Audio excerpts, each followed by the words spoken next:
கர்த்தருடைய பரிசுத்த நாமத்திற்கு மகிமை உண்டாவதாக. கர்த்தருடைய பிரசன்னத்தில் நாங்கள் மகிழ்ச்சியோடு இருப்போம். கர்த்தருடைய வார்த்தைக்கு எங்களுடைய இருதயத்தை திறந்து கொடுப்போம். அந்த வார்த்தை எங்களுக்குள்ளே கிரியை செய்யட்டும். ஹல்லேலூயா, ஹல்லேலூயா. இந்த வார்த்தையினுடைய வல்லமை அல்லது அது எப்படியெல்லாம் கிரியை செய்யும் என்பதே ஒரு பெரிய ஸ்டடி. நம்ம நினைக்கிற மாதிரி அந்த வார்த்தை இன்னும் இல்லை, சாதாரண வார்த்தை இல்லை. ஒரு வார்த்தையை கொண்டு பரிசுத்த ஆவியானவர் எத்தனையோ பேரை ரட்சிப்புக்குள் வழி நடத்திரு. ஒரே ஒரு வார்த்தை தான். அந்த ஒரு வார்த்தை அவங்க இருதயத்தை என்ன செய்யும்? தொடும். பரிசுத்த ஆவியானவர் அதை எடுத்து ஏற்ற பிரகாரமாக அவங்களுக்கு அதை மண்டையில் போட்டு இருதயத்திற்குள்ள போட்டு வசனத்தை ஏற்றுக்கொள்ளவும் கர்த்தரை அறிந்து கொள்ளவும் ஆவியானவர் கிரியை செய்வார். ஆகையினாலே இந்த வசனம் ஏதோ ஒரு வேத புத்தகம் அல்லது ஏதோ ஒரு இது அப்படின்றதில்ல, மிகவும் வல்லமை பொருந்திய வசனங்கள், வார்த்தைகள். இதை எப்படியெல்லாம் பயன்படுத்தினால் எப்படியெல்லாம் நடக்கும் என்று நான் உங்களுக்கு கொஞ்சம் கொஞ்சமாக சொல்லித்தரேன். ஆனால் முதல்ல நம்ம இந்த வார்த்தையினுடைய உன்னதமான தன்மையை நாங்கள் என்ன செய்து கொள்ள வேண்டும்? உணர்ந்து கொள்ள வேண்டும். ஹல்லேலூயா, பிரைஸ் தி லார்ட். இன்றைக்கு பரிசுத்த ஆவியானவருடைய தொடர்ச்சியை கொண்டு செல்லலாம் என்று நினைக்கிறேன். இதில் பெரிய சர்ச்சைக்கும் விவாதத்திற்கும் உரிய ஒரு காரியம் என்னவென்றால், அந்நிய பாஷையிலே பேசுதல். என்னங்க, ஹலோ, சரி, நீங்கள் எத்தனை பேர் அந்நிய பாஷை பேசுகிறீங்க? 1 2 3 4. ஓகே, கர்த்தருக்கு ஸ்தோத்திரம். நான் இப்போ 2 பேர்கிட்ட நான் கேட்க போகிறேன். நீங்கள் அந்நிய பாஷை பரிசுத்த ஆவியின் அபிஷேகத்தை பெற்று அந்நிய பாஷை பேச ஆரம்பித்ததிலிருந்து கர்த்தர் உங்களோடு எப்படி இடைப்பட்டார் அல்லது உங்களுக்கு அதில் என்ன பலன் கிடைத்தது என்பதை யார் சொல்ல ஆசைப்படுறீங்க? நீங்கள் சொல்லலைன்னா அப்புறம் நான் பேர் சொல்லி தான் கூப்பிடணும். சரி, முதல்ல நம்ம யாரை கூப்பிடுவோம்?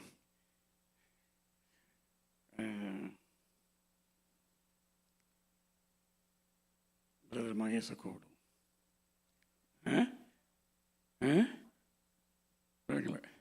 மனோஜை கூப்பிடுவோம். பிரதர், நீங்கள் பரிசுத்தாக பேசுகிறீங்க, ஆவியினால் நிறைஞ்ச அந்நிய பாஷை பேசினதில் ஆரம்பித்த நாளில் இருந்து நீங்கள் எப்படி உணர்ந்தீங்க? அது உங்களுக்கு எப்படி பயனுள்ளதாக இருந்தது? அதனால பயன் நீங்கள் பெற்றீர்களா இல்லையா? சும்மா 2 3 வார்த்தை சொல்லுங்களேன். அந்நிய பாஷை பேசுகிறீங்க, ஹாப்பியாக பேசுகிறீங்களா? மகிழ்ச்சியோடு பேசுகிறீங்களா? பேசும்போது உங்களுக்கு என்ன உணர்வு வருகிறது?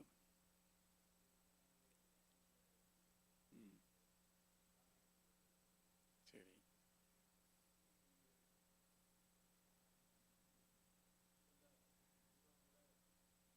உங்களுக்கு ஒரு உந்துதல் வரும். அது இன்னும் ஒரு முழுமையாக சொல்லலை. சரி, அவர் என்ன சொல்கிறாருங்க? ஆகாசன் சொல்கிறார்.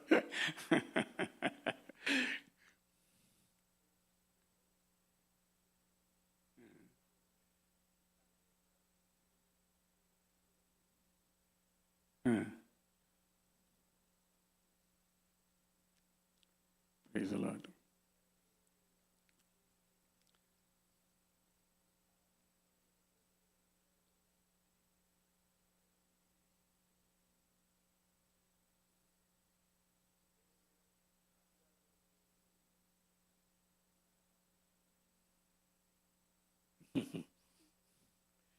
சரி சரி, வேறு யாராவது என்ன சொல்ல போகிறீங்களா? சரி, இந்த பைபிள் ஸ்டடி முடியும் போது இந்த அந்நிய பாஷையில் எவ்வளவு விஷயம் இருக்குதுங்கிறத முடிஞ்ச அளவுக்கு நான் உங்களுக்கு புரிய வைக்க போகிறேன். அந்நிய பாஷையை தேவன் ஏதோ ஒரு விளையாட்டாகவோ அல்லது ஒரு பகடிக்காகவோ என்ன செய்யலை, கொண்டு வரல. ஆனால் இப்போ இதை பேசுகிறவங்களாம் எப்படி பேசுகிறாங்க, அது என்னமோ தேவையில்லாத ஒரு அதான் ஒரு ஊழியக்காரர் சொன்னார், நம்ம உடம்புல அப்பெண்டிக்ஸ்னு ஒன்று இருக்குது தெரியுமா? குடல், சிறுகுடல் முடிவில் குடல் வால்னு ஒன்று இருக்குது. என்ன உண்மையிலே அந்த வால் இல்லைன்னா நீங்கள் உயிரோடு வாழலாம், ஒரு பிரச்சனையும் கிடையாது. உங்களுடைய வாழ்வுக்கும் அந்த வாளுக்கும் எந்த சம்மந்தமும் கிடையாது. ஆனால் அந்த வால் அதுக்கு எங்கே ஏன் இருக்குது? பச்சையாக சொல்ல போனால் அது மாதிரி தாங்க அந்நிய பாஷை. இவங்க ஊரெல்லாம் கதைச்சி கொண்டு தெரியுறாங்க, அந்நிய பாஷை இல்லை, தேவையில்லை, முடிஞ்சு போச்சு, அது இதுன்னு எங்கேருந்து தான் இந்த விளக்கங்களை தேடுறாங்கன்னு எனக்கு புரியல. ஆனால் அந்த வால் இல்லைன்னா எப்படி உடம்புல ஒரு குறைபாடு உண்டோ அதை போல் நீங்கள் அந்நிய பாஷை பேசலைன்னா உங்கள் வாழ்க்கையில் ஒரு குறைபாடு உண்டு. அதை முதல்ல தெரிஞ்சுக்கோங்க. நீங்கள் முழுமையாக இல்லை, நீங்கள் ஒரு குறைவோடு இருக்கிறீங்க, வேண்டான்னு சொல்லிட்டு இருக்கிறீங்க. நிறைய பேர் வேண்டான்னு சொல்லி அதை வெட்டி போட்டுருவாங்க. என்ன பிரயோஜனம்? ஆண்டவரை பேர் வேடிக்கைக்காங்க வச்சிருக்கிறார். அதை அதனால எவ்வளோ நன்மைகள் இருக்கிறதுங்கிறத நான் மெடிக்கல் படிச்சிருக்கிறதுனால எனக்கு தெரியும். அதெல்லாம் பேசினா நேரம் போகும். அந்நிய பாஷை பேசுதல் என்பது தேவனுடைய மனதில் ஆதியில் இருந்து இருந்தது என்று எத்தனை பேருக்கு தெரியும்? ஆதியில் இருந்து தேவன் எதையும் ஒரு முகாந்திரம் இல்லாமல் செய்வதில்லை என்பது நாம் வேதத்திலிருந்து படித்து அறிகிற ஒரு சத்தியம். என்ன ஒரு காரியமாக இருந்தாலும் அது ஒரு முகாந்திரம் இல்லாமல் ஆண்டவர் என்ன செய்கிறதில்லை. சிலர் எல்லாம் என்னமெல்லாமோ பேசுகிறாங்க, இதெல்லாம் பைபிளில் தேவையா, இதில் யாருக்கு என்ன பிரயோஜனம், அதெல்லாம் வேண்டாமே, அதெல்லாம் விட்டுடலாமே அப்படின்னு சொன்னாராம். அப்போ இன்னொரு ஊழியக்காரர் சொன்னாராம், சரி ஒவ்வொரு வருஷமாக பைபிள்லேருந்து படிச்சுக்கிட்டே வா, முதல் அதிகாரத்தில் இது தேவையில்லையே அப்படின்னு ஒரு ஏதாவது மனசுக்குள்ள பட்டுச்சுன்னா அந்த பக்கத்தை என்ன செஞ்சிரு, கிழிச்சிரு, கிழிச்சு குப்பையில் போட்டு அப்புறம் அடுத்த பக்கத்துக்கு போ. அதுலேயும் ஒரு தேவையில்லாத என்ன இருக்கும், ஒன்று உனக்கு உன் மனசுக்கு அது என்ன படலை, தேவையா படலை, அவ்வளவுதான். ஆனால் எதற்காக அதை தேவன் அங்கே வைத்திருக்கிறார் என்பது உனக்கு தெரியாது. அப்போ அதையும் கிழிச்சிரு. இப்படியே ஒன்றொன்னா கிழிக்க சொல்லி ஒரு ஊழியக்காரர் ஒருத்தனுக்கு ஆலோசனை சொன்னாரான். பாஸ்டர், கடைசியில் பைபிள் முழுவதையும் கிழிச்சு குப்பையில் போட்டுட்டேன். என்னங்க, என்னப்பா நீ தேவையில்லாத மட்டும்தானே நான் கிழிக்க சொன்னேன், நீ ஏன் முழு பைபிளையும் கிழிச்ச? இல்லை பாஸ்டர், ஒவ்வொன்றையும் படிக்க படிக்க எனக்கு அப்படி தான் தோணுச்சு. இது யார் வேலை? இது சாத்தானுடைய வேலை. வேதத்தில் உங்களுக்கு ஒரு சந்தேகத்தையும் ஒரு வெறுப்பையும் தேவையில்லை என்கிற ஒரு சிந்தனையையும் உங்கள் மனதிலே கொடுப்பது யாரு? சாத்தான். தேவையில்லாமல் எந்த வசனத்தையும் இந்த வேதத்தில் அவர் எழுதி வைக்கவில்லை. இது என்னுடைய விசுவாசம். ஒன்னையும் அவர் தேவையில்லாமல் எழுதி வைக்கல. ஏன்னா ஒவ்வொரு வார்த்தையும் நான் படித்து 100 தடவை தியானம் பண்ணியிருக்கேன். அவர் ஆண்டவர் சில சமயம் கற்றுக் கொடுக்குறத பார்த்தா எனக்கு ரொம்ப வேடிக்கையாக இருக்கும். ஆண்டவர் இவ்வளோ ரகசியம் இதுக்குள்ளே இருக்குதா?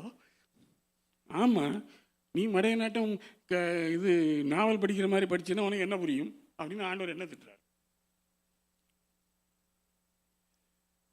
முந்தி காலத்தில் நாங்கள்லாம் சிறுவயல் சண்டே ஸ்கூல் அதிலெல்லாம் நாங்கள் போய் படிக்கும்போது கதைகள் சொல்லி தானே எங்களுக்கெல்லாம் பைபிள் சொல்லி கொடுப்பாங்க இல்லையா? அப்போது தாவீது கதை வந்ததுன்னா என்ன ஞாபகத்துக்கு வரும்? உடனே கோலியாத்து ஞாபகத்துக்கு வரும். அப்படி தானே சொல்லி கொடுத்துருக்குறாங்க. சிறு பிள்ளைகளுக்கு தாவீதை பற்றி சொல்லிக் கொடுக்கும்போது என்னத்தை சொல்லிக் கொடுப்பாங்க? தாவீதுன்னு உடனே நமக்கு மனசில் என்ன வரணும்? கோலியாத்துன்னு வரணும். ஆனால் இப்போ தாவீதுன்னு சொன்னால் என்ன வருது தெரியுமா? சொன்னால் என்ன கோச்சிக்க கூடாது, என் மேல் ஆச்சரியப்படக்கூடாது. இப்போ தாவீதுன்னு சொன்னால் பத்சேபாள் தான் ஞாபகத்துக்கு வருதான். என்னங்க, ஒருத்தர் சிரிப்பியும் முகத்தில் ஒரு சிரிப்பையும் காணும். இப்போ தாவீதுன்னு சொன்னால் கோலியாத்து ஞாபகத்துக்கு வரல. இப்போ தாவீதுன்னு சொன்னால் யார் ஞாபகத்துக்கு வர? பத்சேபாள். ஏங்க என்னங்க நான் சொல்ல தப்பா? இதுதாங்க இன்னைக்கு நடக்குது. இன்னைக்கு இருக்கிற வயது வந்த வாலிப பசங்கள்கிட்ட தாவீது கோலியாத் கதையே அவங்களுக்கு தெரியாது. தெரியுமா உங்களுக்கு? தாவீது கோலியாத் கதையே அவங்களுக்கு தெரியாது. அவங்களுக்கு தெரிஞ்சதெல்லாம் தாவீது பத்சேபாள். அவன் பத்சேபாள்கிட்ட பாவம் செஞ்சான். இதை தூக்கி பிடிக்கிறாங்க ஐயா. ஆனா தாவீது கோலியாத்தை கொன்றதை அவர்கள் என்ன செய்யல? சட்டையும் பண்ணல, சின்ன பிள்ளைங்களுக்கு சொல்லியும் கொடுக்க மாட்டேங்கிறாங்க. நான் எத்தனையோ சும்மா உட்காந்து வேடிக்கை பார்த்துட்டு இருப்பேன். சர்ச்சில் சண்டே ஸ்கூல் இருக்கும்போது பிள்ளைங்கள்ட்ட போய் தாவீதும் கோலியாத்தையும் யாருன்னு தெரியுமா? எங்களுக்கு அதெல்லாம் சொல்லித்தரலையே பாஸ்டர். இந்த நிலையில் இருக்குதுங்க இன்னைக்கு கிறிஸ்தவம். ஆனா எது முக்கியம்? தாவீதும் கோலியாத்தும் தான் முக்கியம். தாவீதும் பத்சேபாளுமா முக்கியம்? அப்படி மாறி போச்சு. சரி, நம்ம சப்ஜெக்டுக்கு வருவோம். அந்நிய பாஷை என்பது தேவனுடைய சிந்தனையிலும் மனதிலும் ஆதி முதல் கொண்டு இருந்தது. கதை சரித்திரம் மாதிரி சொல்லிக்கொண்டே போகிறேன். எல்லாத்துக்கும் வசனம் தேடினா லேட் ஆகும். பாபேல் என் கோபுரத்தை பற்றி உங்களுக்கு எல்லாம் தெரியும். பாபேலில் என்ன நடந்தது? பாஷையே என்ன செய்தார்? தாறுமாறாக்கினார். என்ன ஆண்டவருக்கு மண்டை கலந்துட்டுதா? நான் அப்படிதாங்க யோசிப்பேன். என்ன ஆண்டவரே, ஒழுங்கா இருந்த ஒரு மொழியை நீர் பாட்டுக்கு தாறுமாறாக்கி போட்டீரு. இன்னைக்கு அவன் கொடி பிடிக்கிறான், மொழிக்காக நான் உயிரை கொடுக்கிறேன் என்றான். என்ன ஆண்டவரே இதெல்லாம்? இது உனக்கு தெரியும் தானே? அப்புறம் என்னத்துக்கு தாறுமாறாக்கினீர்? ஆண்டவர் ஒரு சிரிப்பு சிரிச்சார். உனக்கு விஷயம் தெரியாது மகனே.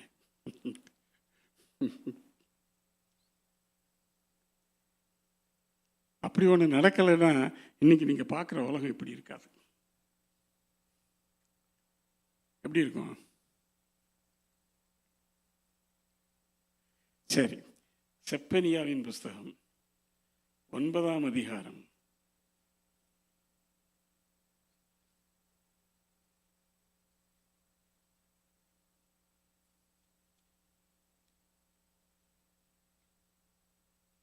3ஆம் அதிகாரம். செப்பனியா 3ஆம் அதிகாரம்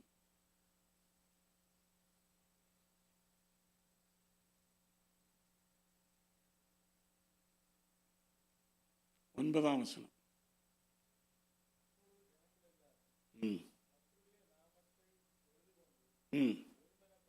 கர்த்தருடைய நாமத்தை தொழுது கொண்டு ஒருமனப்பட்டு அவருக்கு ஆராதனை செய்யும்படிக்கு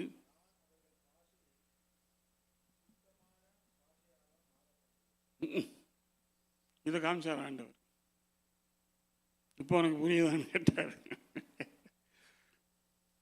என்னை ஆராதிக்கும்படிக்கு. எப்படி? ஒரு மனதோடு. பாஷை தாறுமாறு ஆனதுனால ஒரு மனம் எங்க வரும்? எப்படி வரும்? இந்தியாவில் 22 ஸ்டேட் இருக்குது. எவனாவது ஒருமனப்பட்டிருக்கான்? வேற வழி இல்லாமல் வாழ்றதுக்காக ஒருமனப்பட்டு இருப்பான். மற்றபடி உண்மையான இருதயத்திலிருந்து ஒருமனம் இருக்குமா? உலகத்தில் எத்தனை மொழி இருக்குது? நிறைய விஷயம் சொல்றேன்ல, குறித்து வச்சுக்கோங்க. 7000 மொழி இருக்குது. 7000 மொழிகள் பேசப்படுகிறது. இதுல இலக்கணம் எழுத்துக்கள் உள்ள மொழிகள் 380 தான். ஆனா பேசப்படுகிற மொழிகள் 7000. இலக்கணமும் எழுத்துக்களும் உள்ள மொழிகள் 380 தான். இதுல என் மொழி தான் கல் தோன்றி மண் தோன்றா காலத்தை முன் தோன்றி அவன் சொல்றான், எபிரேய மொழி இல்லாம எப்படிதான் மற்ற மொழியெல்லாம் வந்ததுன்னு அவன் சொல்ல. இவத்துக்கு எல்லாத்துக்கும் நடுவில் கர்த்தர் என்ன செஞ்சிருக்கிறாரு? அந்நிய பாஷைன்னு ஒன்று கொண்டு வச்சிருக்கிறாரு. இதுல சிலருக்கு இது என்ன மனுஷர் பாஷையா தூதர் பாஷையா? இதுல இன்னும் கொஞ்சம் வேகமா என்ன சொல்லுவாங்கன்னு சொன்னா, பைபிளில் போட்டிருக்குதுயா. நமக்கு அதாவது மற்றவர்களுக்கு புரியாத அந்நிய பாஷையை பேசக்கூடாது, அவன் உடனே வாயை மூடிக்கொண்டு பேசாமல் இருக்க வேண்டும் என்று பைபிளில் போட்டிருக்குது ஐயா. அதனால என்ன செய்யாது அந்நிய பாஷை.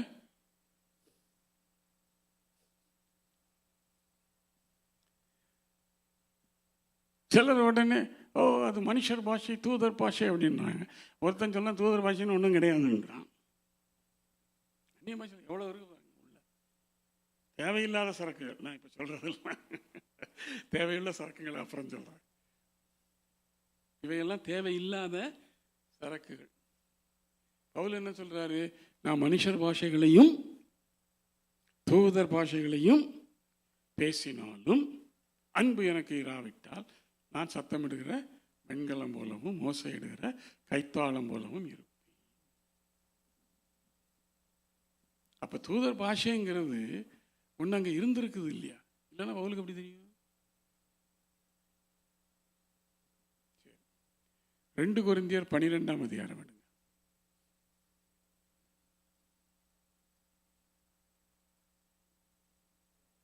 12 முதல் 2 வசனம்.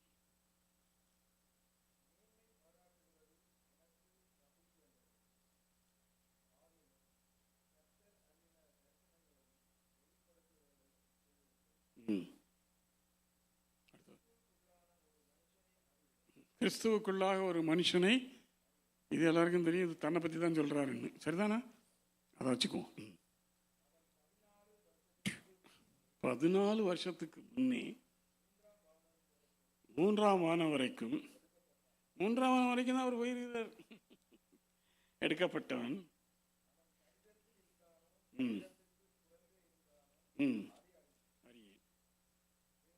தேவன் அறிவார். அடுத்தது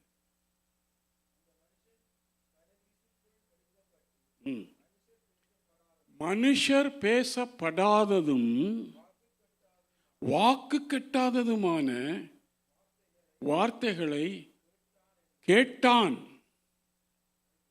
மனுஷர் பேசாததும் வார்த்தை இதுவரைக்கும் தான் கேள்வி, அவனுக்கு என்னமோ அவனுக்கு அத்தனை மொழி தெரியும், பவுலுக்கு இவ்வளவு தெரியும், அவனுக்கு தெரியாத ஒண்ணுமே இல்லை. அவனே சொல்றான் எனக்கு தெரியாத வார்த்தைகளை நான் அங்க போய் கேட்டனை. என்னங்க எப்படி கேட்டிருப்பான் இவன்? கேட்டான அவனே சொல்றான்ல, அந்த வார்த்தைகளை என்னால் கேட்க எனக்கு அர்த்தமே புரியலைன்னு அர்த்தம். ஏதோ சத்தம் கேட்டுச்சு, நாம் கேட்டுட்டு இருந்தால் அழகாக பேசுனாங்க, எல்லாம் தெரியும் எனக்கு, ஆனால் எனக்கு ஒன்றும் செய்யலை, ஒன்றும் புரியலை. அதே கதி தாங்க இங்கேயும். அந்நிய பாஷை பேசிங்க, எல்லாரும் தாத்தாருமாரா பேசுகிறாங்க, எங்களுக்கு ஒன்றும் புரியல, இப்படிலாம் பேசக்கூடாது, பைபிளில் போட்டிருக்கு இப்படிலாம் பேசக்கூடாது. எங்கேயா பைபிளில் போட்டிருக்கு? எந்த பைபிளில் போட்டிருக்கு எனக்கு காட்டு.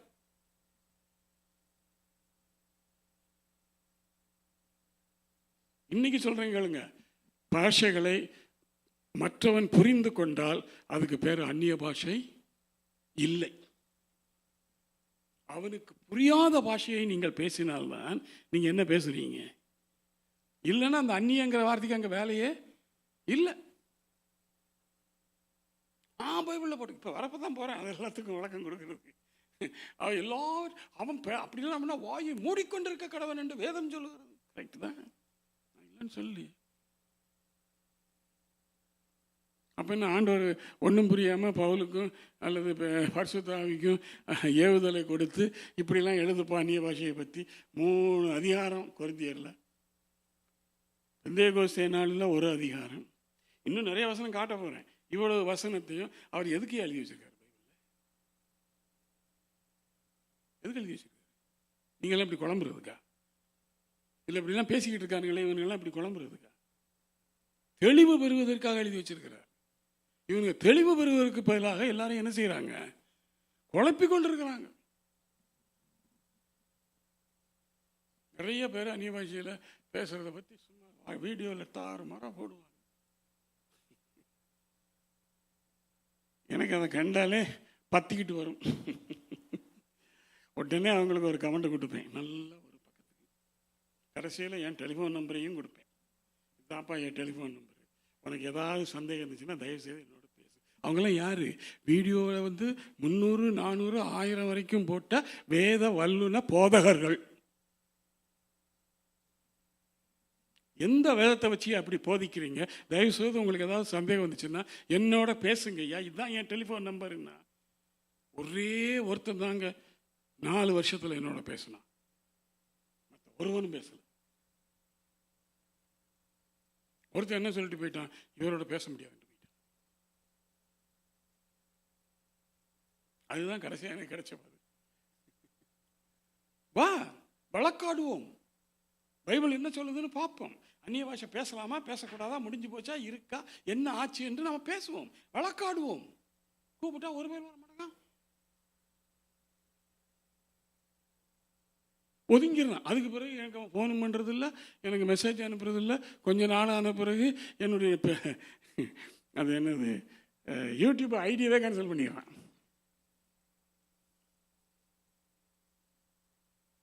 என்னங்க இது?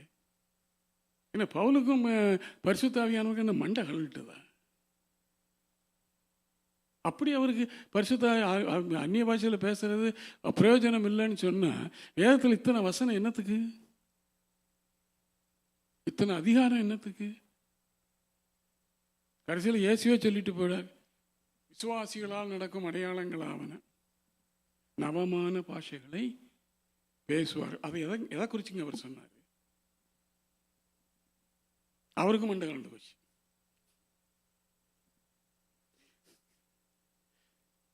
நவமான பாஷைகளை பேசுவார். அதுக்குதான் கேட்டேன், பிரதர் பேசுறதுனால எப்படி இருக்க உணர்வுகள்னு கேட்டேன். அதை சொல்லணும்னா நீங்க இப்பெல்லாம் ஆச்சரியப்பட போறீங்க.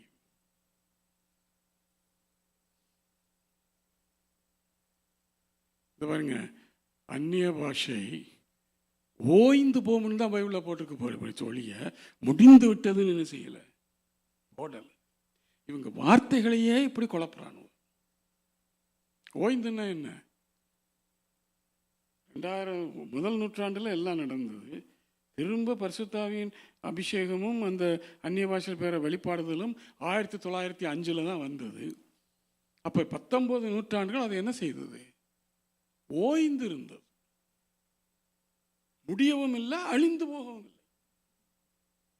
திரும்ப 1905ஆம் ஆண்டிலிருந்து ஆண்டவர் பரிசுத்தாவின் அபிஷேகத்தை கொடுத்து பெந்தேகோஸ்தே நாளில் என்ன நடந்ததோ என்பதை மீண்டும் ஒரு முறை நடத்தி காட்டி அந்நிய பாஷையெல்லாம் பேசுகிறார். இன்னைக்கு அந்த இன்சிடென்ட் 1905ஆம் வருஷம் பரிசுத்தாவின் அபிஷேகம் பெற்று அந்நிய பாஷை பேசி அநேகர் ஊழியத்திற்கு உயிர்ப்பிக்கப்படாவிட்டால், இன்னைக்கு நான் சவால் விட்டு சொல்லுகிறேன், உலகத்தில் இவ்வளவு கிறிஸ்தவன் இருக்கவே மாட்டான். அது தெரியுமா உங்களுக்கு? உலகத்தில் இவ்வளவு கிறிஸ்தவன். இதுக்கு காரணம் என்ன தெரியுமா? 1905 வருஷம் ஏற்பட்ட பெந்தேகோஸ்தே அனுபவம் அந்நிய பாஷை பேசுவதோடு. அது அன்னைக்கு நடக்கலைன்னா இன்னைக்கு இவ்வளவு கிறிஸ்தவம் இல்லைங்க, நீங்களும் இல்லை நானும் இல்லைங்க. நான் ரட்சிக்கப்பட்டது ஒரு பெந்தேகோஸ்தே ஊழியக்காரனால தான். இன்னைக்கு இந்தியாவில் 6000 சபை இருக்குன்னா அது பெந்தேகோஸ்தே ஊழியக்காரனால தான், பிரெஸ்பிட்டேரியனால இல்லை. இன்னும் நான் நிறைய சொல்ல போறேன். பிரெஸ்பிட்டேரியனாலும் இல்லை, வெஸ்லியனாலும் இல்லை, லுத்தரனாலும் இல்லை. இவ்வளவு சபைகள், இவ்வளவு ஆத்துமாக்கள், ஏன் நீங்களும் நானும் இன்னைக்கு கர்த்தருக்குள்ள இருக்கிறோம் என்றால் அதற்கு காரணம் பெந்தேகோஸ்தே அபிஷேகமும் அந்நிய பாஷை பேசுதலும் தான். அது இல்லாவிட்டால் நீங்களும் இன்னைக்கு இங்கே உட்காந்துருக்க மாட்டீங்க, நானும் இங்கே வந்திருக்க மாட்டேன். நல்லா புரிஞ்சு. சரி, 1519 மார்ட்டின் லூத்தர் பிறந்தார். அந்த வருஷம் முடிவில், அந்த நூற்றாண்டு முடிவில் ரிஃபர்மேஷனை கொண்டு வந்தார். லுத்தரன் சபை அப்போ ஆரம்பிச்சிடுச்சு. அதுக்கு பிறகு கொஞ்ச நாள் கழிச்சு வெஸ்லியன் ஒருத்தர் வந்தார் இந்தியாவில். அவர் என்ன பண்ணார்? வெஸ்லியன் சபைன்னு ஒன்று உருவாக்கினார். ஜான் கால்வின் ஒருத்தர் வந்தார். அவர் பிரெஸ்பிட்டேரியன் சபையை உருவாக்கினார். இப்போ கனடாவில் கடைசியாக உருவாக்கப்பட்ட சபை இது யுனைடெட் சபை. எங்கேயாவது போர்டு பார்த்துருக்கீங்களா? அது கனடாவிலேயே உருவான சபை. அந்த சபை வேற உலகத்தில் எங்கேயும் கிடையாது. யுனைடெட் சர்ச் போட்டிருப்பாங்களே சந்துக்கு சந்து, அது கனடா சபை. வேறு எந்த நாட்டிலையும் இந்த உலகத்தில் அந்த சபை கிடையவே கிடையாது. சரி, இன்னைக்கு ஸ்டாட்டிஸ்டிக்ஸ் எடுத்து பாருங்கள். எல்லாருக்கும் கம்ப்யூட்டர் ஆக்சஸ் உண்டு, கூகுள் ஆக்சஸ் உண்டு, எல்லாரும் போய் பாருங்கள். 400 வருடங்களுக்கு முன்பாக ஆரம்பிக்கப்பட்ட லுத்தரன் சபை, அவர்களுடைய ஜனத்தொகை, மொத்த ஜனத்தொகை உலகம் முழுவதும் எவ்வளவு யாருக்காவது தெரியுமா? 400 வருடங்களுக்கு முன்பாக ஆரம்பிக்கப்பட்ட சபை, மார்ட்டின் லூத்தரால் ஆரம்பிக்கப்பட்ட சபை. இன்னைக்கு லுத்தரன் இந்த உலகம் முழுவதும் எத்தனை பேர் இருக்காங்க தெரியுமா? 60 மில்லியன் தான். அதுக்கு பிறகு ஜான் வெஸ்லின்னு சொன்னேன், அவர் ஒரு இங்கிலீஷ் மேன், வெஸ்லியன் சபையை கொண்டு வந்தார். அது உலகம் பூரா சபைகள் இருக்கிறது. ஆனால் உலகம் பூரா இருக்கிற எல்லா சபைகளினுடைய மொத்த ஜனத்தொகை வெஸ்லியன்ஸ் எத்தனை பேர் தெரியுமா? 60 மில்லியன். இந்த பேப்டிஸ்ட் சபை, பேப்டிஸ்ட் சபை அவங்க தான் இந்த அந்நிய பாஷைக்கும் பரிசுத்தாவின் வரதுக்கும் எதிராக கொடி கட்டி பறப்பாங்க. பேப்டிஸ்ட், நாங்கள்லாம் பேப்டிஸ்ட், அது சொல்றதுல அவங்களுக்கு ஒரு பெருமை. இந்த பேப்டிஸ்ட் சபையை உருவாக்கினது ஜான் கால்வின் ஒரு ஆள், 17ஆம் நூற்றாண்டில். இப்போ 200 வருஷம் 300 வருஷம் கடந்து போச்சு. அவங்களுடைய மொத்த சபை எவ்வளோ தெரியும்? மொத்த ஜனத்தொகை இந்த உலகம் பூரா எவ்வளோ தெரியுமா? 70 மில்லியன். உலகம் பூரா. மற்றதெல்லாம் அதுக்கு கீழே தான், 30, 40 மற்ற எல்லா சபைகளும். 1905ஆம் ஆண்டு ஆரம்பித்த பெந்தேகோஸ்தே சபை ஆவியின் அபிஷேகத்தை பெற்று அந்நிய பாஷை அடையாளத்தோடு உலகத்திற்கு வெளிப்பட்ட பெந்தேகோஸ்தே சபையின் இன்றைய உலகம் அனைத்தும் உள்ள இன்றைய ஜனத்தொகை எவ்வளவுன்னு தெரியுமா உங்களுக்கு?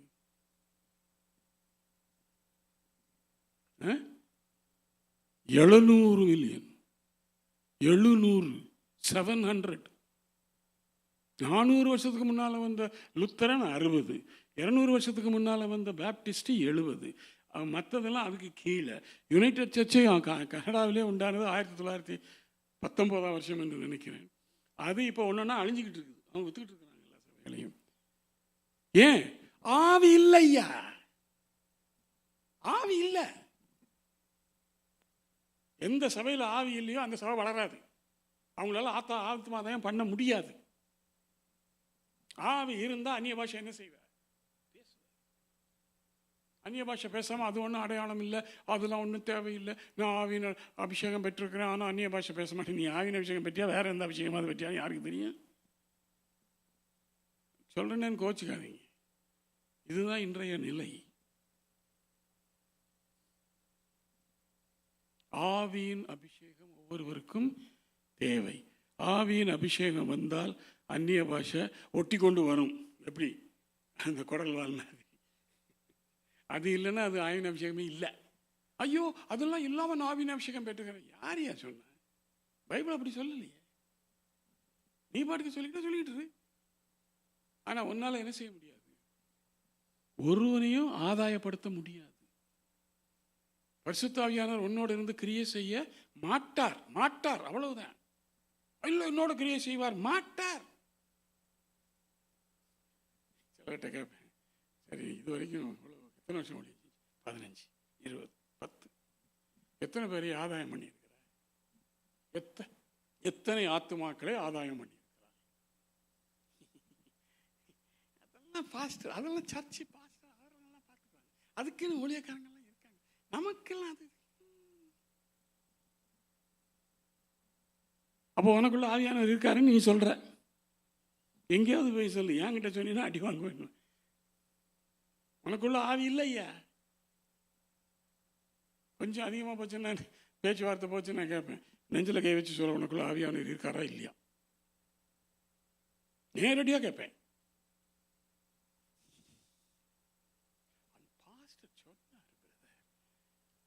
நீ ரட்சிக்கப்பட்ட நாள்ல இருந்து பரிசுத்த ஆவியானவர் உன்னோட தான் இருக்கிறார் அப்படின்னு எங்க பாஸ்டர் சொன்னார். எனக்குள்ளே இருக்கிறாருன்னு எங்க பாஸ்டர் சொன்னார். சார் இப்படிதான் பதில் வருது. ஏண்டா உனக்கு தெரியாதா உனக்குள்ள ஒரு ஆள் இருக்கிறது? எல்லாரும் வயசு வந்தவங்கள தான் இருக்கிறீங்க. இந்த காதல் ஜோடிகள்லாம் என்ன சொல்கிறாங்க? நீ இல்லாம பேசு.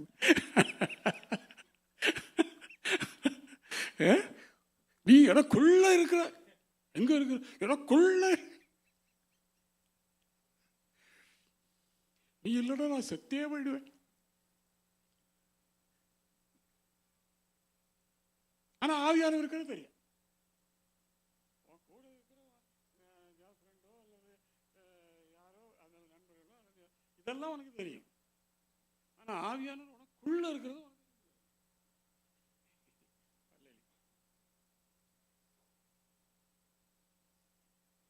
அப்படி நான் கேட்ட பிறகு அதை போய் சிந்தித்து மாறினவர்கள், அபிஷேகத்தை பெற்றவர்கள் அநேகம் உண்டு. இந்த மாதிரி 4 குட்டுத்தான் தான் அவங்களுக்கெல்லாம் புத்தி வருது. இல்லைன்னா யாரோ சொன்னதை நம்பி அவங்க என்ன பண்ணிட்டு இருக்காங்க? தங்களை தாங்களே ஏமாற்றி கொண்டிருக்காங்க. சிபிஎம்னு கேள்விப்பட்டிருக்கீங்களா? Ceylon Pentecostal mission. சிபிஎம் கேள்விப்பட்டிருக்கீங்களா? அந்த பேர்லேயே என்ன வருது? Ceylon Pentecostal mission. இப்போ அது டிபிஎம், தி பென்டிகாஸ்டல் மிஷன். அவங்களுடைய அடிப்படை விசுவாசமும் அடிப்படை நம்பிக்கையும் எது? பரிசுத்த ஆவியின் அபிஷேகமும் அந்நிய பாஷை அடையாளமும். சிபிஎத்தில் போய் யாருக்காவது இந்த மாதிரி அந்நிய பாஷை அடையாளம் இல்லைன்னு சொன்னீங்கன்னா கோச்சிக்காதீங்க, அடி வாங்கிட்டு வந்துடுவீங்க. இன்னைக்கு சிபிஎம் சபைகள் உலகம் முழுவதும் எத்தனை இருக்கு தெரியுமா? கேட்டால் ஆச்சரியமா இருக்குல்ல. சில நாள் ஆரம்பிச்சது தான். பாஸ்டர் பாலுங்கிறவர் ஆரம்பித்த சபை தான். இன்னைக்கு உலகம் பூரா அது பெந்தேகோஸ்தே அபிஷேகத்தையும் ஆவியின் வரங்களையும் நம்புகிற ஒரே சபை பெந்தேகோஸ்தே சபை. இன்னைக்கு அதுதான். இன்னைக்கு உலகம் பூரா சிபிஎம் சபை எத்தனை இருக்கு தெரியுமா?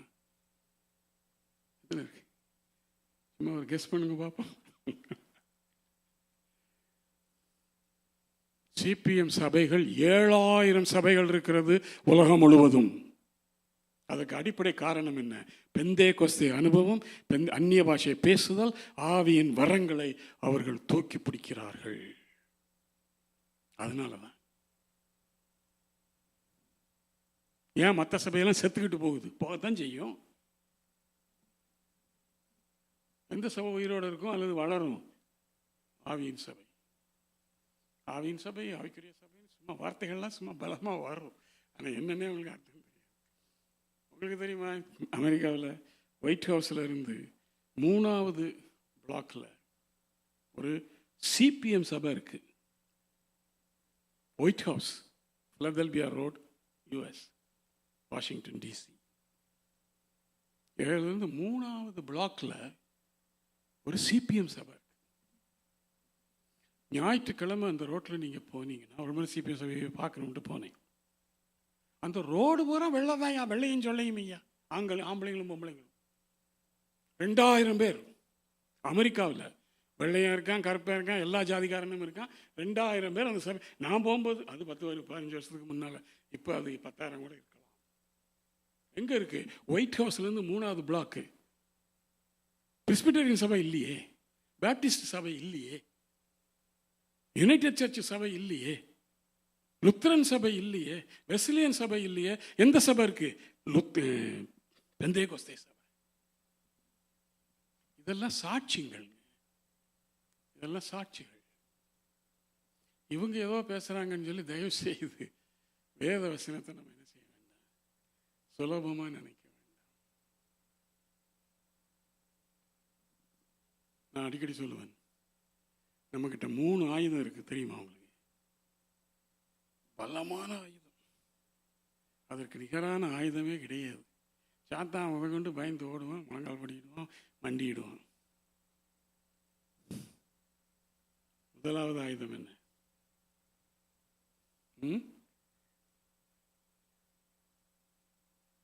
ஜெபம்லாம் இல்லை.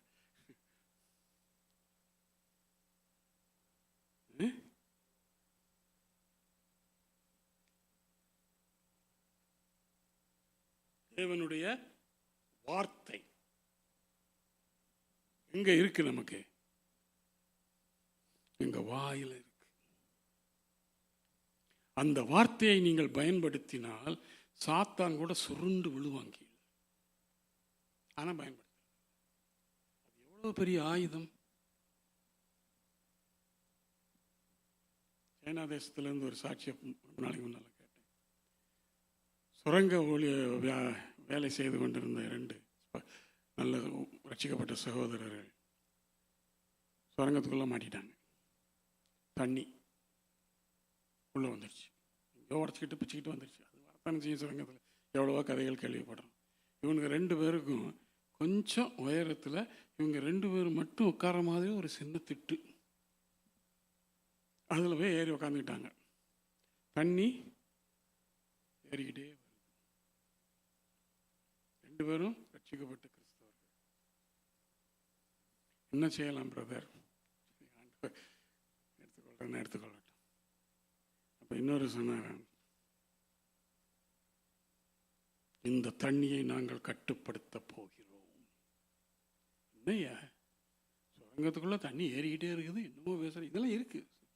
யூடியூப்ல இருக்கான்னு தெரியல, நானே இதில் தான் கூகுளில் தான் பார்த்தேன். 2 பேரும் என்ன செய்யறாங்க, அவங்க உட்கார்ந்துருந்த இடம் வரைக்கும் தண்ணி வந்துட்டு 2 பேரும் கையை வச்சாங்க அந்த தண்ணி மேல. இயேசுவின் நாமத்தில் இதோடு நின்றுகொள், இதற்கு மேல் ஏறாதே. நின்று போச்சுங்க, தண்ணி நின்று போச்சு. சுரங்கத்துக்குள்ள உயிருக்காக போராடி கொண்டிருக்கிறவருடைய ஜெபம் இயேசுவின் நாமத்தில் என்ன செய்யுது? அடங்குது, நிக்குது. அதான் சொன்னேன், 2வது ஆயுதம் இயேசுவின் நாமம். பாம்பை கட்டலாம், சிங்கத்தை கட்டலாம், கரடியை கட்டலாம், கோலியாத்தை கட்டலாம், யாரை வேணாலும் கட்டலாம். எதனால? இயேசுவின் நாமத்தினால. அது உங்ககிட்ட தான் இருக்குது. அதை உபயோகப்படுத்த சொல்லி கர்த்தர் உங்களுக்கு கொடுத்துருக்கிறார். என் நாமத்தினாலே அப்படின்னு போட்ட மொத்தத்திலையும் சேர்த்து நடக்கும் அடையாளங்கள் ஆகணும்னு ஒரு 5 லிஸ்ட் பண்ணியிருக்கிறாரு. ஆனால் அவருடைய நாமத்தினால எல்லாம் என்ன செய்யும்? நடக்கும். ஏன்? அவருடைய நாமம் இப்பொழுது எல்லா நாமத்தை விட மேலாக உயர்த்தப்பட்டாயிடுச்சு. அதனால எல்லாரும் கீழ்ப்படியணும், சாத்தான் உட்பட. இவங்க 3 நாள் உள்ளே இருந்தாங்களாம், தண்ணி வடிகிற வரைக்கும், இல்லை தண்ணியை பம்ப் பண்ணி எடுக்கிற வரைக்கும். அதுக்கு பிறகு உயிரோடு வந்தாங்க. எப்படி? இயேசுவின் நாமம். 3வது என்னது? முதல்ல இயேசுவின் வார்த்தை, வேர்ட் ஆஃப் காட். 2வது நேம் ஆஃப் ஜீசஸ் கிரைஸ்ட். 3வது என்னங்க, இவ்வளவு நேரம் தானே பேசிக்கிட்டு இருக்கிறோம். பரிசுத்த ஆவியானவர் உங்களுக்குள்ள என்ன செய்கிறார்? அவர் யாரு? சாதாரண மனுஷன். அவர் உங்களுக்குள்ள இருந்தால் உங்களை வேணா தொட முடியுமா? சாத்தானே ஆனாலும் தொட முடியுமா? நம்ம அதை உணர்றதில்லை. எனக்குள்ளே ஆவியானவர் இருந்தால் என்னை யாருங்க தொட முடியும்? இதுவரை கர்த்தருடைய நாம மகிமைக்கென்று சாட்சியாக சொல்கிறேன், 4 முறை என்னுடைய அதாவது உயிர் சேதம் அடையக்கூடிய ஆபத்திலிருந்து இதை சொன்னதினாலே கர்த்தர் என்னை காப்பாற்றியிருக்கிறார். 4 தடவை.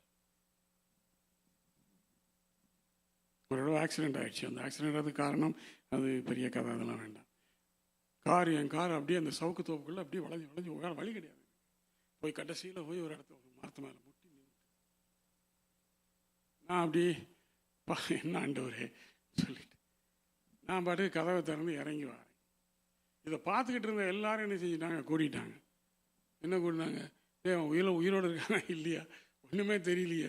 காரை பார்த்தா நசிங்க ஒன்றும் இல்லாமல் போச்சு. அது இனி தேராது, அது ரைட் ஆஃப்.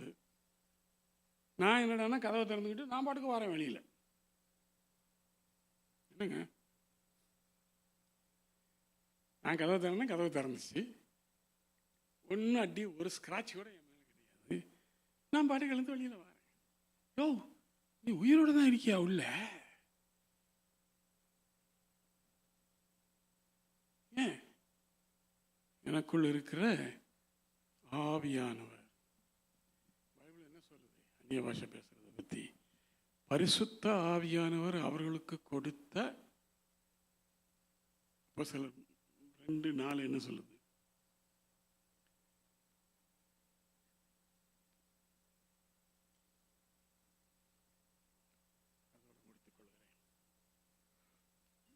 நிறையா இருக்கு,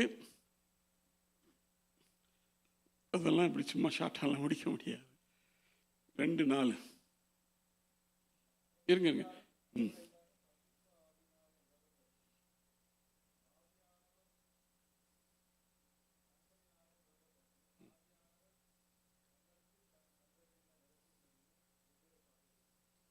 அப்போ ஆவியானவர், நீங்க பரிசுத்தாவின் அபிஷேகம் பெறும் பொழுது உங்களுக்கு அந்நிய பாஷை பேசக்கூடிய அனுக்கிரகத்தை கொடுக்கிறது யாரு? பரிசுத்த ஆவியானவர். வேற ஏதாவது கொடுப்பாரா? அப்படி கொடுத்தா நீங்க யாரு? தேவனுடைய பிள்ளை இல்லை. நீங்க உண்மையா தேவனுடைய பிள்ளையா இருந்து பரிசுத்தாவிக்காக நீங்க ஜெபித்து அவர் உங்கள் மேல வந்து இறங்கினால், நீங்க அந்நிய பாஷை பேசினால், வேற என்ன பாஷைங்க உங்க வாயிலிருந்து வர முடியும்? இதை கூட விசுவாசிக்க தெரியாத கிறிஸ்தவ போதகர்களும் இருக்காங்க, ஊழியக்காரங்கள் இருக்கிறாங்க, எத்தனையோ பேர் இருக்கிறாங்க. பிசாசு உள்ள வந்துருவானே. நீ யார்கிட்ட கேட்ட? இயேசு கிட்ட. நம்மை நிரப்புகிறவர் இயேசு. என்ன கேட்ட? பரிசுத்தாவியானவரை கேட்ட. அப்ப எப்படி சாத்தான் உள்ள வந்தான்ற? அப்ப இயேசு ஓன் ஜெபத்தை கேட்கலையா? இல்லை பிரதர், அப்படிதான் எல்லாரும் சொல்றாங்க. நீ ஒழுங்கான கிறிஸ்தவனாக இருந்து பரிசுத்த ஆவியை நீங்கள் பெற்றுக்கொண்டு நீங்கள் அந்நிய பாஷை பேசாவிட்டால் அதற்கு எதிரான எந்த போதனையும் 100க்கு 100 பிழை. கடைசி ஒரு வசனத்தை மட்டும் பார்த்து, லூக்கா எழுதின சுவிசேஷம் 13ஆம் அதிகாரம்.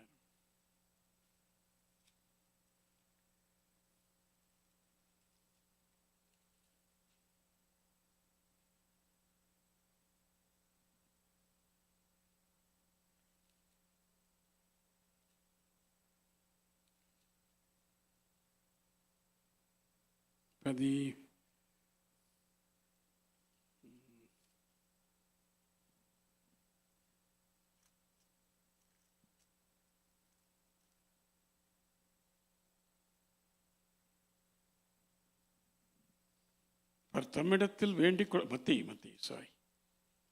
தம்மிடத்தில் வேண்டிக் கொள்கிறவர்களுக்கு அவர் பரிசுத்த ஆவியை கொடாமல் இருப்பது எப்படி? ஞாபகம் இருக்கா? மத்தேயு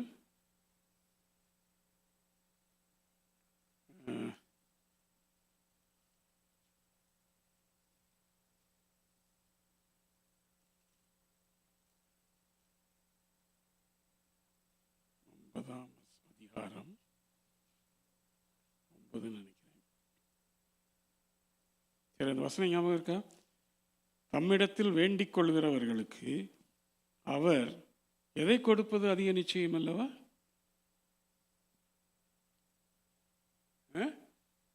பரிசுத்த ஆவியை கொடுப்பது அதிக நிச்சயம் அல்லவா? நிச்சயம் கூட போடல, அதிக நிச்சயம் அல்லவா? ஆக நீ ஏசாமி கிட்ட ஆவியார் பரிசுத்த ஆவி எனக்கு தாருன்னு சொன்னா பிசாசு வந்து உள்ள உட்காந்துக்குவேன். 11 படிப்பா. அந்த வசனம் தான் படிங்க. பரமபிதாவானவர் தம்மிடத்தில் வேண்டிக் கொள்கிறவர்களுக்கு பரிசுத்தாவியை கொடுப்பது. ஏங்க, நம்ம இயேசு பரிசுத்தாவியை கேட்டா அவர் வேற ஏதாவது ஒரு ஆவியை கொடுத்துருவாரு, இல்லை வேற ஏதாவது ஒரு ஆவி நமக்குள்ள வர்றதுக்கு தான் அவர் அனுமதிப்பார். அப்ப இந்த வார்த்தை பொய்யாச்சே. யாரு தான் வருவா? பரிசுத்தாவி தான் வருவார். அதிக நிச்சயம் அல்லவா? சும்மா சாதாரண கூட சொல்றது அதிக நிச்சயம் அல்லவா? நம்ம ஈஸியா சொல்லிடுறோம், உனக்குள்ள இருக்கிற ஆவி பரிசுத்தாவிய எந்த அசுத்தாவி வந்து உள்ள உட்காந்துட்டு யாருக்கு தெரியும்னு என்ன பேச்சு பேசுறாங்க. நான் என்ன சொல்ல போறேன், ஏசாவி வந்து அவமதிக்கிறாங்க, அவருடைய வார்த்தைகளை அவமதிக்கிறாங்க. இன்ட்ரோடக்ஷன் மட்டும்தான் கொடுத்துருக்கேன் அது பரிசுத்த அந்நிய பாஷையை பற்றி. இதுவே ஓடும். விளக்கங்கள் கர்த்தர் நம்மை ஆசீர்வதிப்பாராக. நம்ம அதை ஜெபிப்போம். Thank you, Jesus. Praise His holy name. நம்முடைய பிதாவானவரும் ஆண்டவராகிய இயேசு கிறிஸ்துவும் நமக்கு தகப்பனாய் இருந்து நம்மை வழிநடத்தி கொண்டு வருகிறார். தம்முடைய ஆவியை கொண்டு அவர் நம்மை வழி நடத்தி கொண்டு வருகிறார். பரிசுத்தாவி நமக்குள் இருக்கும் பொழுது எந்த அசுத்தாவியும் எந்த ஒரு சோதனைகளோ துன்பங்களோ கஷ்டங்களோ தோல்விகளோ நம்மை அணுக முடியாது. எப்படி அதை மேற்கொள்ள வேண்டும் என்று நாம் வேதத்திலிருந்து இன்னும் நிறைய கற்றுக்கொள்வோம். கர்த்தர் நம்மை வழி நடத்துவாராக. அன்பின் பிதாவே, இந்த நல்ல மாலை வேளைக்காக உமக்கு நன்றி செலுத்துகிறோம். நம்முடைய வார்த்தைகளில் காணப்படுகிற அதிசயங்களை காண காண எங்களுடைய ஆவி எங்களுக்குள் உற்சாகம் அடைகிறது. ஆண்டவரே, நீர் எங்களோடு கூட இருந்து எங்களை வழிநடத்தி ஜெயங்கொள்ளுகிற கிறிஸ்தவர்களாக இந்த உலகத்திலே வாழ்ந்து உம்மண்டை வந்து நாங்கள் சேர்ந்து உம்மை புகழவும் பாராட்டவும் மகிழ்ந்து உம்மோடே காலமாக நித்திய காலமாக இருக்கவும் தேவரீர் எங்களுக்கு உதவி செய்வீராக. எங்களுக்கு மேல் இருக்கிற குற்றங்கள் குறைகளை எங்களுக்கு மன்னியும். வேதனை உண்டாக்கும் வழிகள் எங்களிலே இருக்குமானால் அவைகள் எல்லாவற்றையும் எடுத்து போடும். தயவாய் எங்களுக்கு மன்னித்து கிருபையினாலே எங்களை அரவணைத்து ஆசீர்வதித்து வழி நடத்த வேண்டும் என்று நம்முடைய கரங்களில் ஒப்புக் கொடுக்கிறோம். வசனத்தை கேட்ட யாவரோடும் கூட நம்முடைய ஆவியானவர் இருந்து அவர்களுக்கு வெளிப்படுத்தி போதித்து வழி நடத்துவாராக. இந்த எல்லா நன்மைகளையும் கிருபைகளையும் இயேசு கிறிஸ்துவின் விலையேற பெற்ற நாமத்தில் வேண்டிக் கொள்கிறோம் நல்ல பிதாவே. ஆமென். Praise the Lord.